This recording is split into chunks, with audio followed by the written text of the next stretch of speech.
সাবেক প্রধানমন্ত্রী খালেদা জিয়ার গুরুতর অসুস্থ অবস্থার জন্য দুর্নীতি দমন কমিশনের 2 আইনজীবীকে দায়ী করেছেন দলটির সিনিয়র যুগ্ম মহাসচিব রুহুল কবির রিজভী। অনতিবিলম্বে ওই দুজনকে গ্রেফতার করে বিচারের দাবিও জানিয়েছেন তিনি। বৃহস্পতিবার দুপুরে রাজধানীর নয়াপল্টনে বিএনপির কেন্দ্রীয় কার্যালয়ে দলটির সিনিয়র যুগ্ম মহাসচিব রুহুল কবির রিজভী এক সংবাদ সম্মেলনে দাবি জানান। তিনি বলেন, খালেদা জিয়ার আজকের গুরুতর অসুস্থ অবস্থার জন্য দায়ী পিপি মোশাররফ হোসেন কাজল ও দুদকের আওয়ামী লীগের দালাল প্রধান আইনজীবী খুরশিদ আলম খান।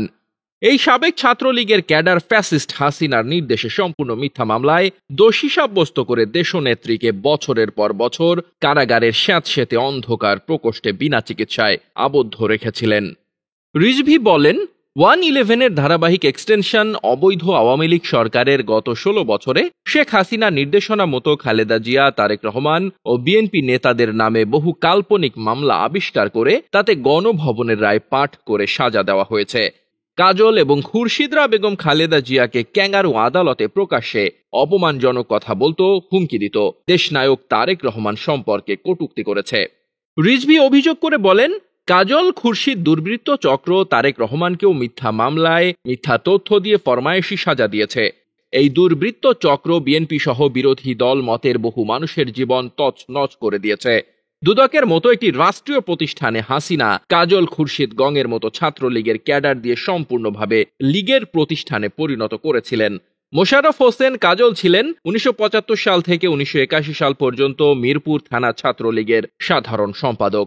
তিনি আরো বলেন, দুদককে দায়িত্বই দেওয়া হয়েছিল বিএনপির চেয়ারপারসন দেশনেত্রী বেগম খালেদা জিয়া, দেশনায়ক তারেক রহমান, ওনার সহধর্মিনী ডাক্তার জোবাইদা রহমান সহ বিএনপি নেতাদের বিরুদ্ধে নিষ্পেষণ চালিয়ে যাওয়ার জন্য। 1-11 থেকে এই দুদকে বিএনপির ওপর নির্দয় নিপীড়নের যন্ত্র হিসাবে সরকারি কৌশলী মোশাররফ হোসেন কাজল, খুরশিদ আলম খান সহ আইনাঙ্গনের মাফিয়াদের লেলিয়ে দেওয়া হয়েছিল। সেই মাফিয়ারা এখনো আদালত প্রাঙ্গণে দাপিয়ে বেড়াচ্ছে।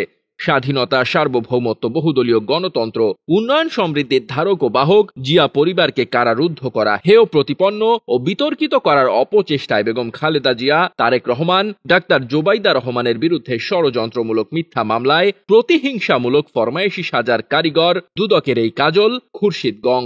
সংবাদ সম্মেলনে আরও উপস্থিত ছিলেন বিএনপির যুগ্ম মহাসচিব অ্যাডভোকেট আব্দুস সালাম আজাদ, সাংগঠনিক সম্পাদক কাজী সাইয়েদুল আলম বাবুল, কেন্দ্রীয় নেতা মীর শারাফত আলী সপু প্রমুখ। Desk report, বার্তাবাজার।